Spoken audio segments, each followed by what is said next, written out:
Hello, this is Craig Hamilton, and this is the Voices of Peace.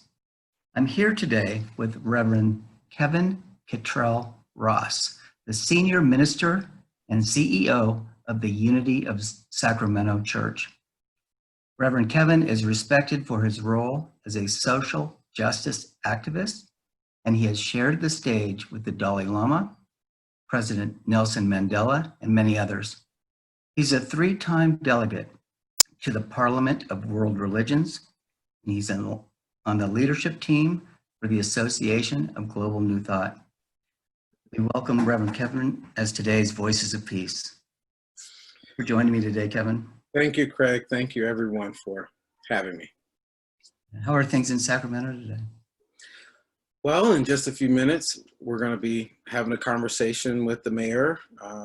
As soon as I end this, we're going to be in with the mayor, talking to him about ways in which we can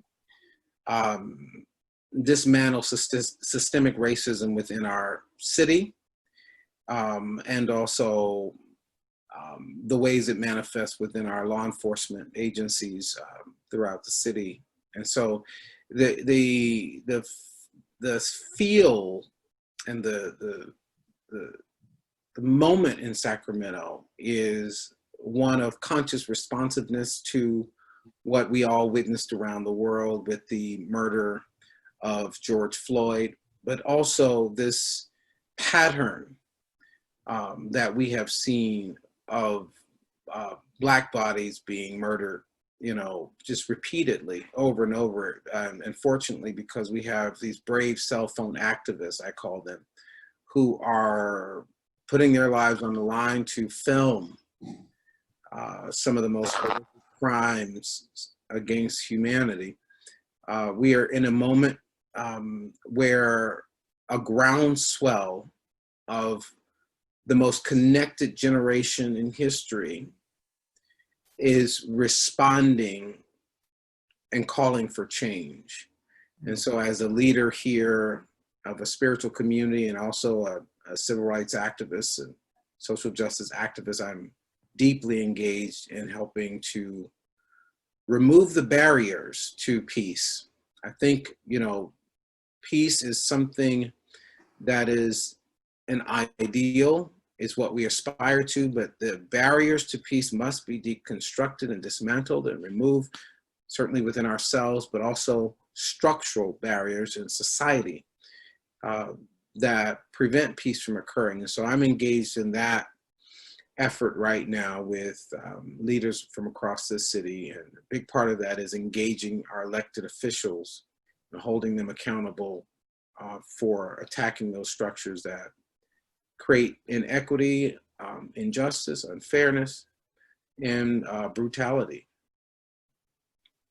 Yeah, well, that is a really admirable undertaking, and I'm so grateful to be here with you today talking about it. When you and I first started talking about doing this segment, it was early February, and since then, the world has encountered a global pandemic and a global shakeup in social awareness. And so we're about 2 weeks from the time that the video surfaced showing the killing of George Floyd. What do you think happened in the world mindset when they saw these videos?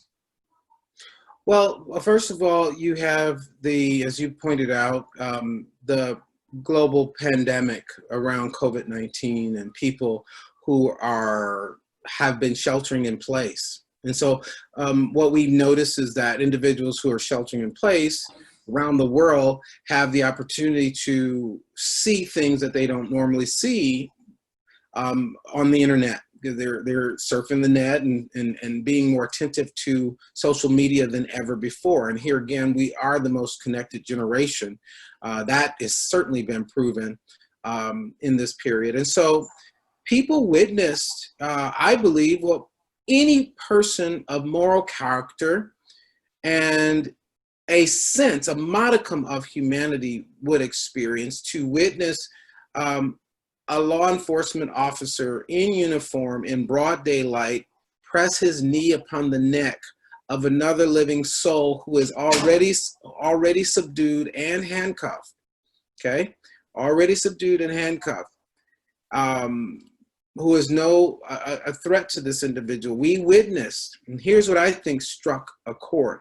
We witnessed him casually rest the full weight of his body on this man's neck for 8 minutes and 46 seconds, and said to the man, while he was doing it with his hands on his hip, with his sunglasses pushed back casually, he said to the man, relax. And this dramatized perfectly the relationship that white supremacy has with Black Americans and people of color. It is the dynamic of oppression. I want you to take this, get used to this, relax, and beg for everything you get. Beg for your next breath even. But I think what set a spark for the world is when this dying man begging for breath called for his mother. Mama, Umi, mama, mother. This is the most primal utterance in the human experience. Every soul relates to the cry for the mother.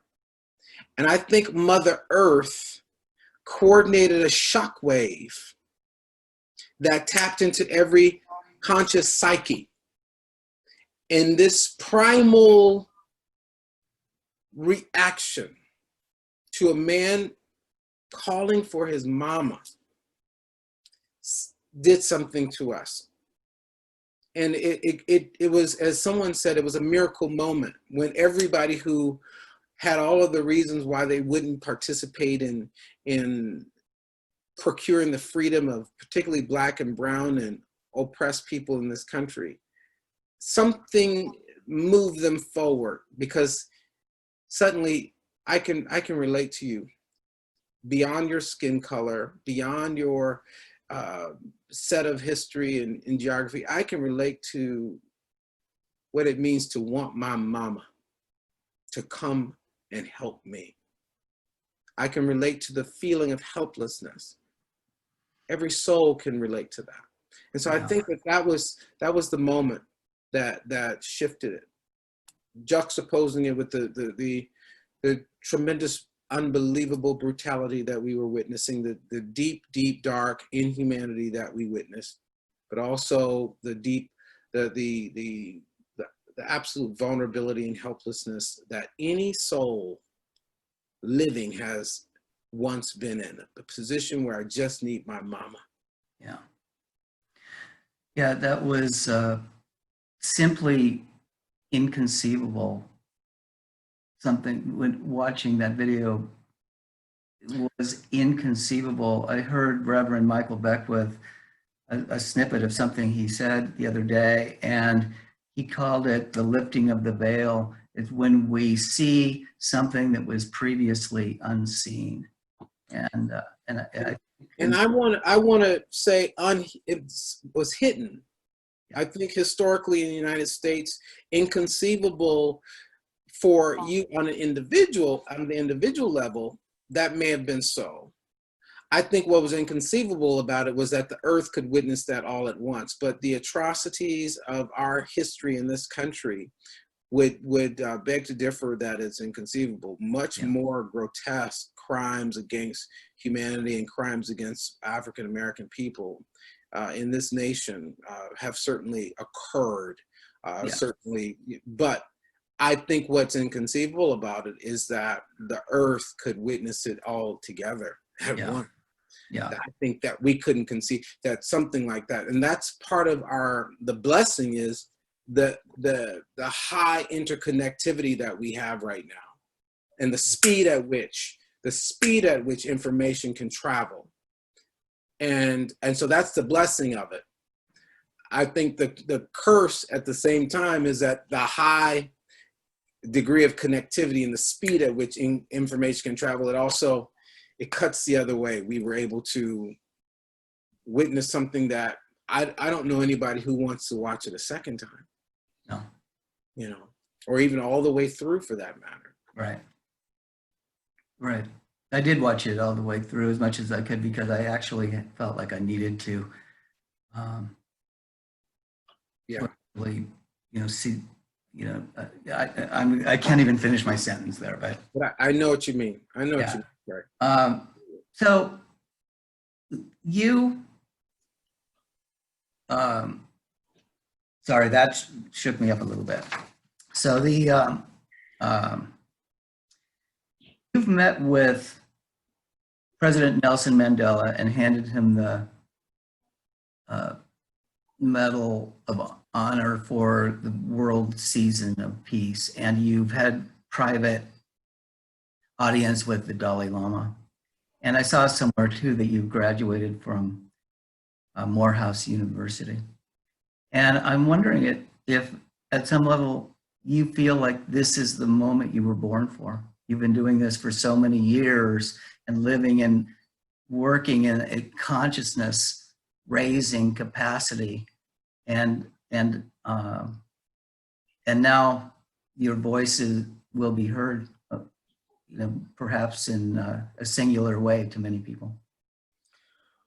Well, my friend, just to be very accurate, I was one of a part of a delegation that presented President Mandela with the World Season for Nonviolence Award. I certainly wasn't the only one, but it was just after the inception of the Season for Nonviolence in South Africa. And so I did get a chance to be a part of that delegation. I know many others who were a part of that wouldn't want the idea that it was only me. So I was. Yeah. I'm sorry, I didn't mean to imply that. No. I just want to, since we are recording, I just want to clarify that. So it was a shared honor to present to him and meet him and look in his eyes and shake his hand and see something there. I looked in his eyes. We met a couple of times that day, but backstage when I looked in his eyes and shook his hand, and I was conscious that I was holding hands with history. But I looked in his eyes, eyes being the window to the soul, and his eyes were not dimmed. They were not dimmed. There was nothing jaded in this man, which was miraculous given what they had experienced. And so a part of that is what I wanted to have transferred to me in that handshake, in that moment, in that connection. Mm-hmm. How can I be engaged in this work and not be jaded, not be dimmed, and still have this it was miraculous to see this sunrise in him. It was something just phenomenal. So, but to go back to your question about my purpose in this moment, it's something I've been thinking about an awful lot. And I think this moment is bringing that to everyone's attention. We are here with the question, and we're taught in these teachings to strive for your deepest desires and what you want to be, what you want to do, what you want to have. We provide principles. I grew up in this teaching from birth, and so I've always been exposed to these teachings. But there's what I want to do with my life and what I'm meant to do with my life. And this moment in particular has really helped to solidify what I'm meant to do with my life. This intersection is bringing together all of my unique experiences, all of the things that I really and deeply care about, and some parallels as it relates to the world I want my children to grow up in. George Floyd is 46 years of age. I am 46 years of age and an African-American man with 3 children, right? Who could potentially, any of us actually could potentially have suffered at the same injustice. And so it is pointing to a moment where I am stepping into personally what I am meant to do at this particular time. And I think a big part of what I'm meant to do is to help bridge our understanding and misunderstanding about what this moment is. I think we are on the precipice of an opportunity to literally remove the barriers that would lead to a world that works for all.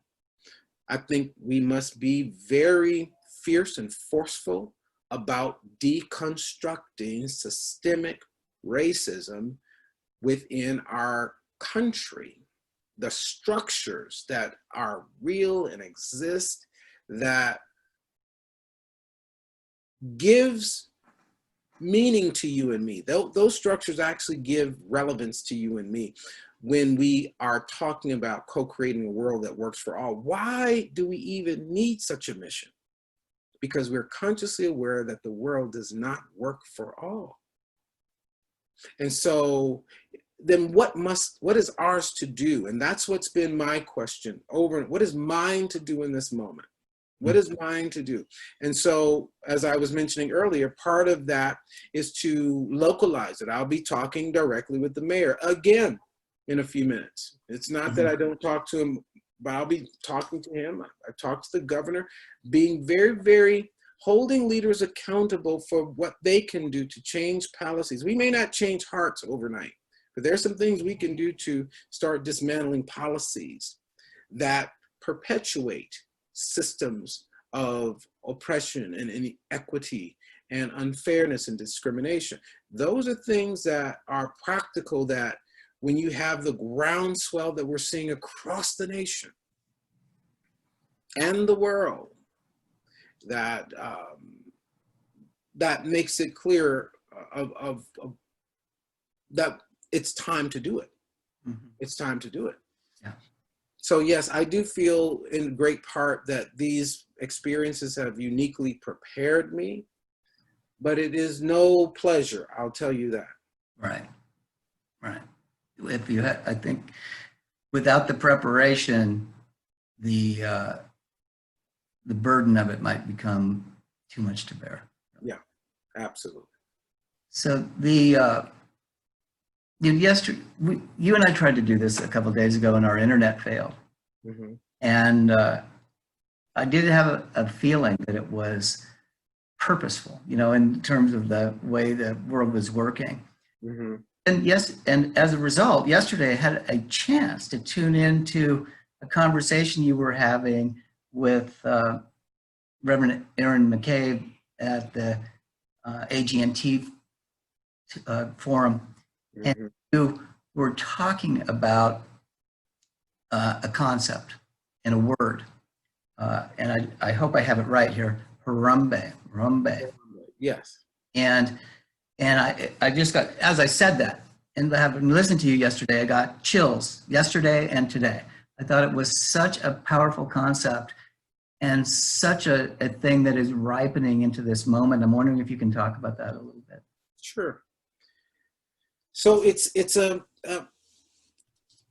term used in African societies and depends on what country you are in. That is the cry for unity and forward movement. And it's often referring to when something is stuck. And I use the parallel of a car stuck in the mud. And as it relates to our evolution, our human evolution, particularly in this American society, on the matter of race and racism and race relations, we're that stuck car in the mud. And if you've ever observed a car stuck in the mud and you've seen maybe one or two people try to get it out, sometimes you'll witness that their efforts are futile. In fact, when there are too few people helping to push the car out of the mud, it goes in deeper. which is what we have seen here in the United States as it relates to race. When a job requires all hands on deck, but we only have a few involved, we see counterfeit progress. Okay, so let's look at our history in this country. We moved from slavery to sharecropping to Jim Crow. And here again, that car rolls in, but then it rolls back in deeper. We haven't come out. We didn't end it. It rolled forward a little bit. It looked like progress, but it wasn't really progress, because what was required to address a system was all hands on deck, not what appears to be token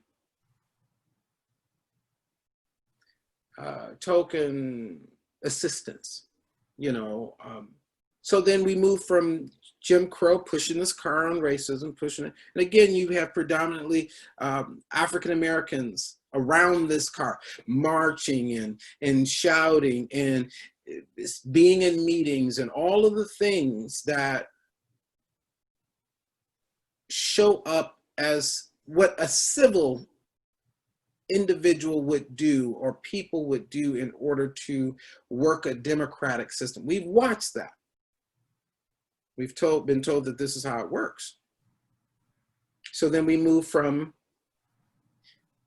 Jim Crow to now mass incarceration, okay?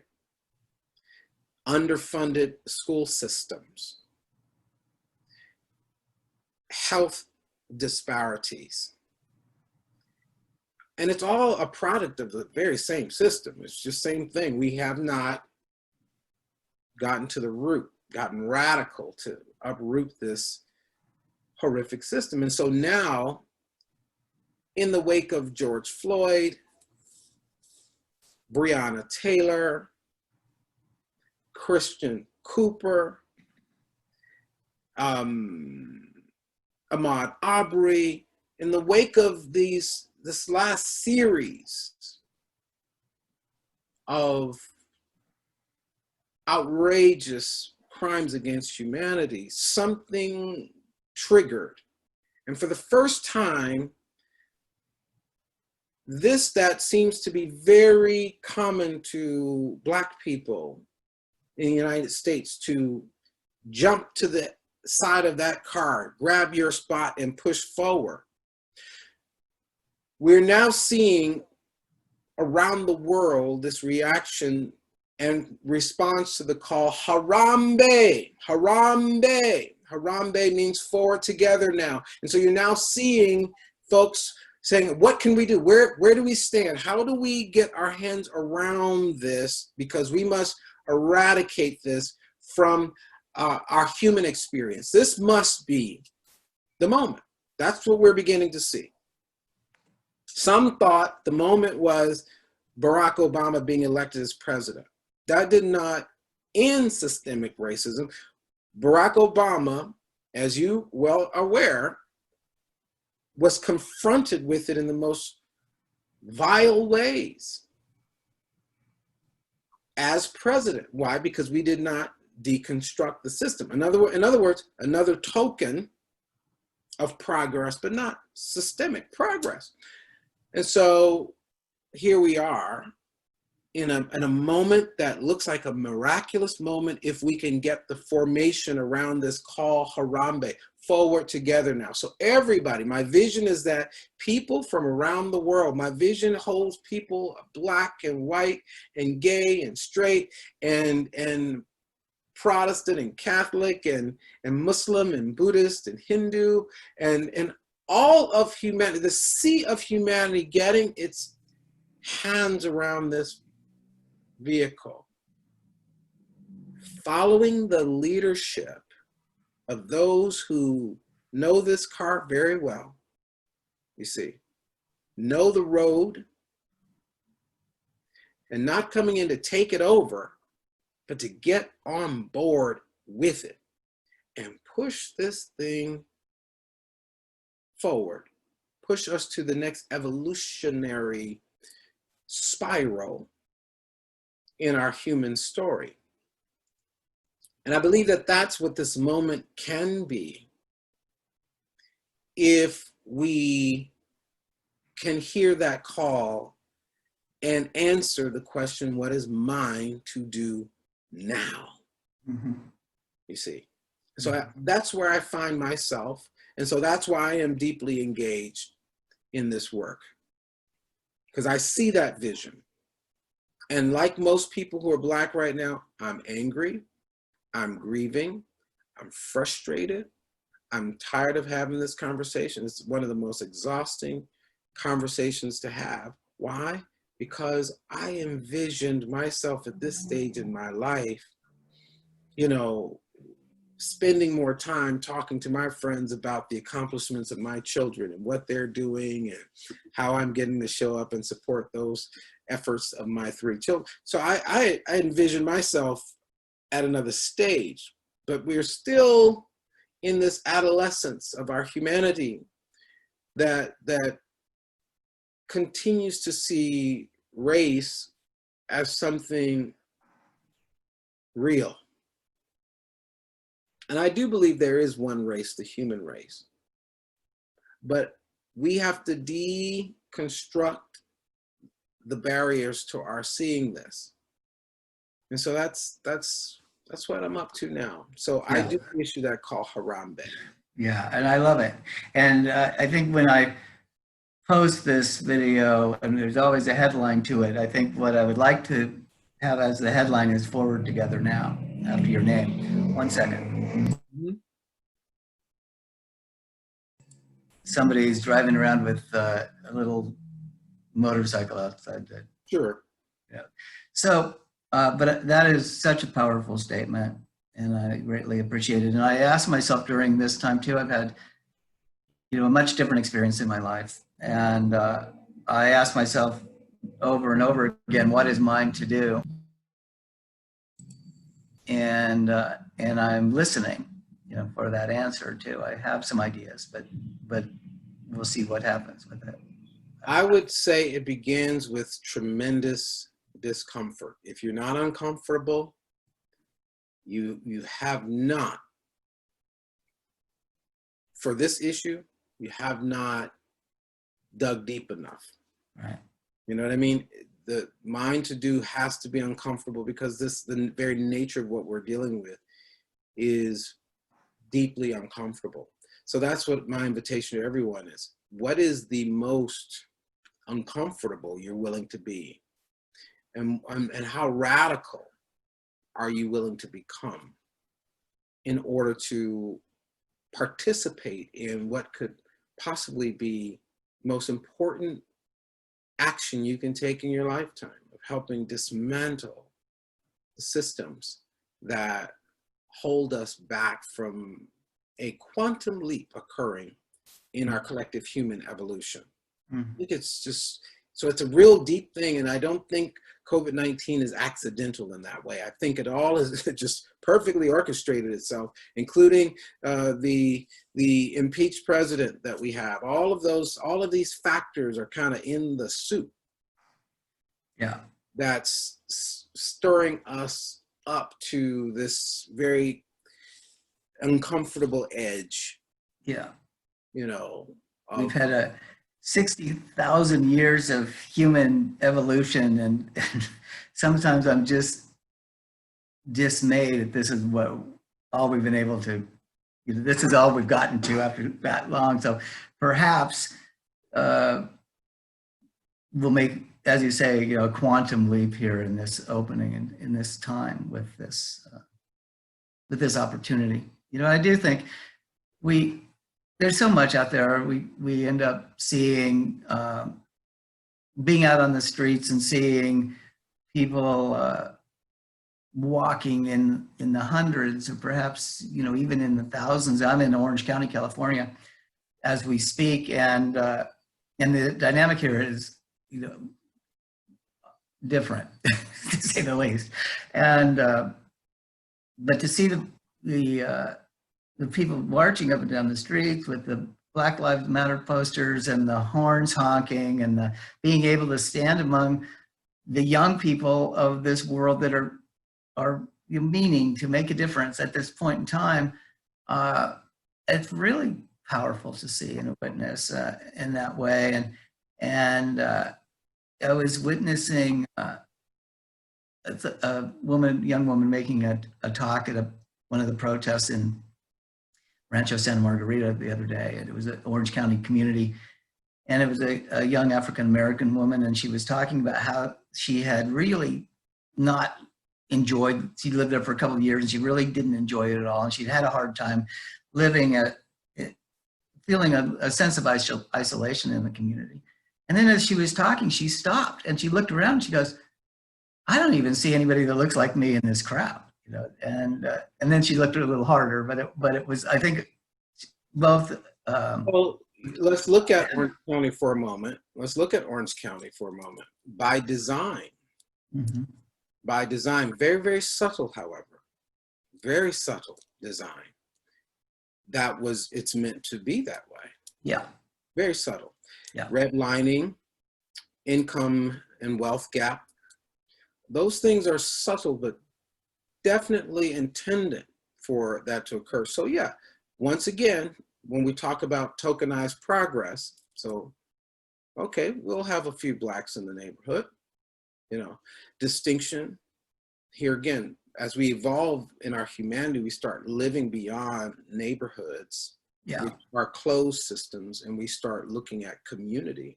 Yeah. Community includes what's happening here and now. I'm now part of your community.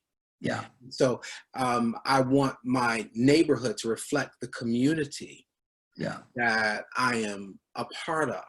And so Orange County has tremendous opportunities to begin to change how it has directly benefited by this system that supports haves and have-nots, supports a distance between individuals, and it's very subtle, but it's income. I've got brothers that live in Orange County, and so I've gone out there and stayed, and I know the experience. Yeah, and it depends on where you are in Orange County. It's there's a lot of different communities, but no attacks. It's not an attack. It is. No, I'm not taking it that way. Right? It's just realizing what is. My friend who graduated also from Morehouse lives in an equestrian neighborhood in Orange County, and then I come out there periodically. Over the years, I've come out there to be with Rick Warren at Saddleback and learn some of the techniques, and Robert Schuller and individuals such as that. When he was there, I would come out there, so I'm aware of it. But this is not unlike any other major city and state in our union. It's just it's the way it is. And sometimes we drive. I've led a very comfortable life, right? So I sometimes, and I grew up in West Los Angeles and commute up and down the 10 freeway from West Los Angeles to downtown Los Angeles sometimes. And every so often, I just started getting off the freeway and driving the side streets. Because if you just get off the freeway and then drive the side streets, it opens you up to a whole different world. It opens one up to a whole different world. It's like, go 5 feet in this direction or 10 feet in this direction. And we have the opportunity to witness people who live in circumstances that are much different than what we might be aware of, by just getting off the freeway 2 off-ramps earlier. And I do think that's part of what we were talking about here too, about lifting the veil and having the unseen become more visible too. And I will use the term, if I may, the hidden. Yeah. Because you're right. That's a better term, right? Hidden presupposes that there is an intention for you not to see it. Yeah. The Spirit of God is unseen. Yeah. The hidden Is purposeful. Mm-hmm. Yeah. Mm-hmm. Yeah. And I think that's what's occurring with these beautiful individuals who are filming. They're helping us to see what's being hidden, and I think it's triggering the deep humanity. And for some who want to preserve systems of separation and systems of oppression, is pissing them off in unprecedented ways. So there's going to be tremendous pushback to the movement toward breaking through. Tremendous pushback. I think the president, what did he just, I think he opposed recently the unnaming of The military bases after Confederate, generals. I think he opposed that. Well, this is the beginning of that kind of opposition, because the system is designed to protect itself. Yeah. But as you were indicating earlier, this being the most connected generation across lines of race, class, I thank God for my kids' generation. They belong to each other across racial lines and cultural distinctions like never before. Yeah. A birthday party for one of my kids looks like the United Nations. Yeah. Period. And it's just the most beautiful and refreshing thing to witness. And so we can't unscramble and unshuffle that deck of cards. They're already connected. They've already created this culture of belonging. And so they're not going to buy into these previously our old ways of presenting humanity to them. They don't buy it. They don't accept it. And so now they're peaking. They're coming into a place where they have a voice and platforms that they can utilize. And when they mobilize, I mean, thousands show up. Yeah. And they do it all digitally. There's no phone calls and meetings. Yeah. They work it out digitally. And so my generation, your generation, perhaps our role, I think, is helping to amplify their voices, creating, being intergenerational bridges that provides some of the information, filling in some of the gaps that may exist in terms of how to leverage power and move resources to correct systemic change. Those of us who have been around long enough know, a thing or two as well. Yeah. But the energy to move it, the authentic relationships and connections that exist are powerful. Yeah. It gives me great hope. Yeah, me too. So there's two things I have left, unless you have anything more. But one of them is I did a talk with a gentleman that I really like. His name is Martin Root, and he wrote a book called Project Heaven on Earth. He's on the Transformational Leadership Council. And he has 3 questions that he asks about co-creating heaven on earth. His book is called Project Heaven on Earth, 3 simple questions to aid in creating heaven on earth. I'm sure I screwed that up. But so anyway, one of the questions, the middle question of his thing is, imagine you have a magic wand in your hand and you could create, his term is heaven on earth, and you wave that wand, what would you create? So in some way, I'd like to ask you that question, steal his question. He gave me permission, but steal his question and ask you, if you imagine you have a magic wand, you wave it, and it creates heaven on earth for you, what would that be? The first thing that comes to mind is the spaces where children can run free and play freely without no experiences of fear, of crime, fear of discrimination. That just an open field comes to me immediately of just children playing freely and being able to be held in that freedom and innocence. And then whatever comes because of that. Mm-hmm. The second thing kind of speaks to something you mentioned about the off-ramps and the places that neighborhoods across this country have everything that they need. All needs are met. There's no driving in the poor neighborhood. That is so archaic and obsolete. What is this what is this idea? I want my grandchildren to really comment on that. You know, Kingdom of Heaven is here.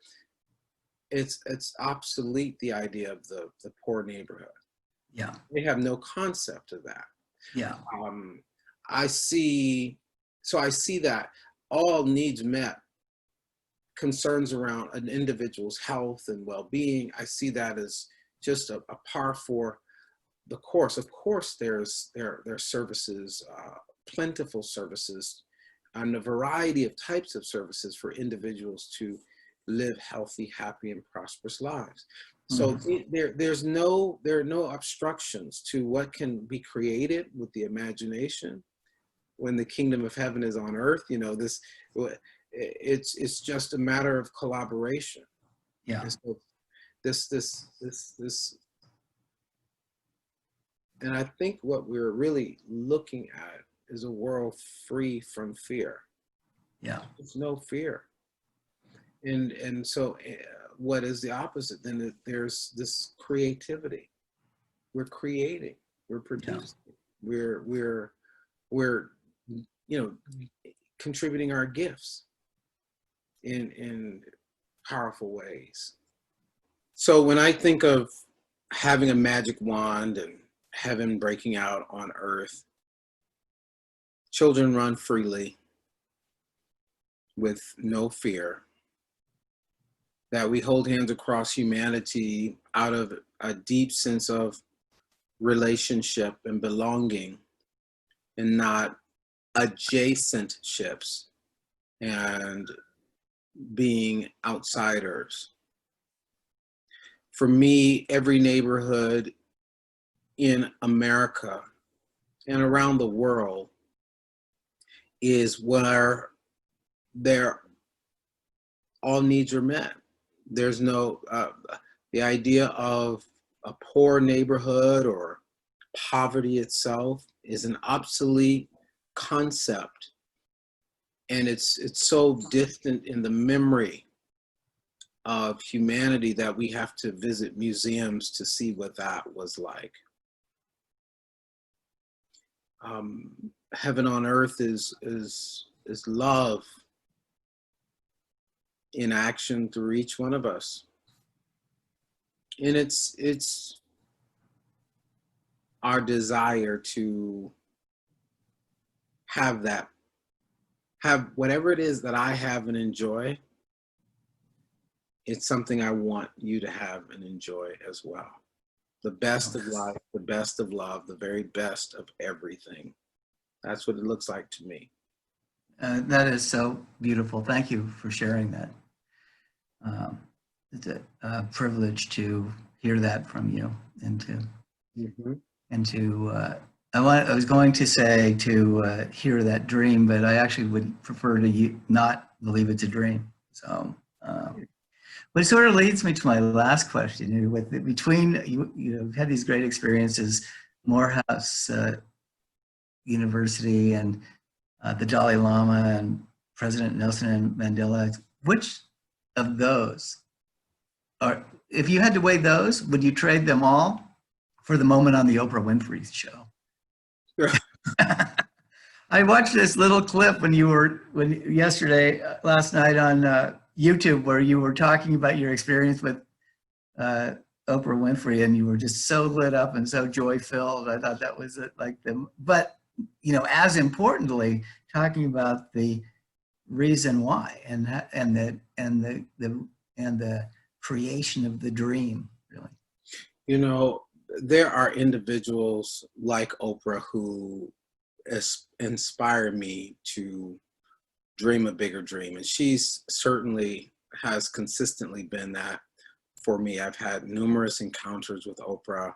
They have always been affirming, inspiring, and in many ways challenged me to do and be what I am doing and being right now.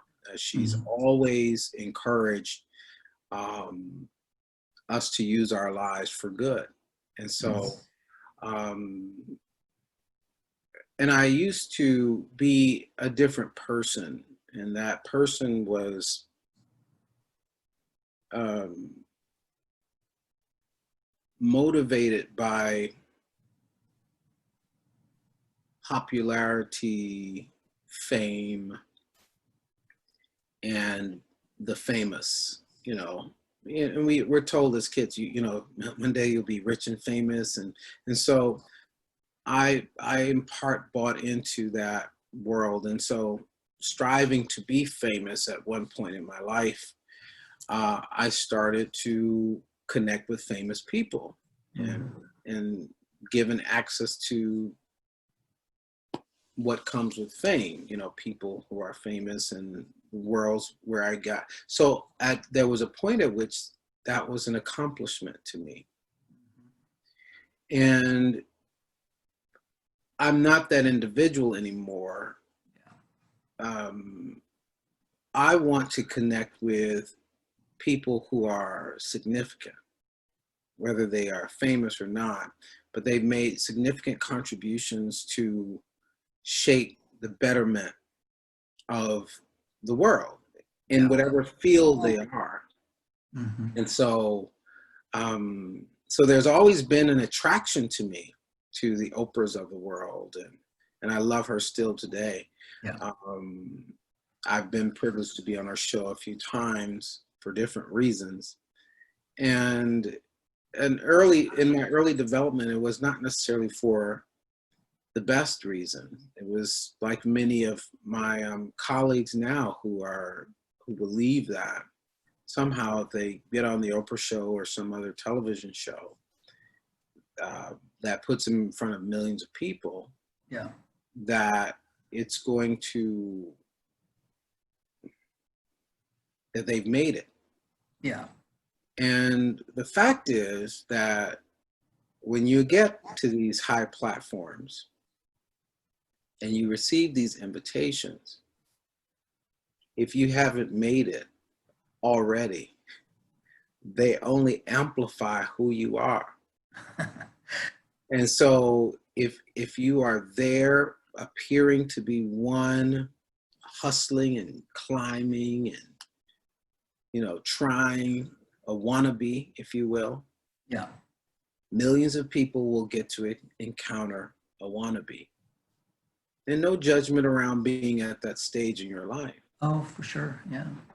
But there is something about having come into one's own, having come of age, having settled within oneself and center, and having a sense of clarity about what it is you want to contribute. And from that place of awakened selfhood, then place you before the cameras and the platforms where when you are amplified, everyone else is amplified as well. And I think that this is a big part of my growth and journey that I have so loved having experienced what greatness looks like from people who are centered in being of service to humanity. Those are my great, great heroes and sheroes, you know. Yeah. That's who I want to connect with. And of course, those who develop their talents in such a way that those talents just has them to shine. Yeah. And that's a part of what I'm committed to doing, bringing the shine out of people, bringing the shine out of humanity. I wouldn't trade any of those encounters though. They're all wonderful. They were all wonderful. So thank you so much for sharing everything that you've shared today. Indeed. And, I wish you luck in your encounters today with the mayor and the other members of the what I want to call the system that we're working for. You know, hoping that in some way your vision of heaven on earth is that needle gets moved forward today in your conversations. Thank you. I appreciate that. Thank you for all that you're doing, Craig, and I'm sure you'll be doing more as you connect with the guidance that you're receiving now. We'll see what happens along the way. All right. Okay. Thank you very much. Bye-bye. Peace and blessings. You too.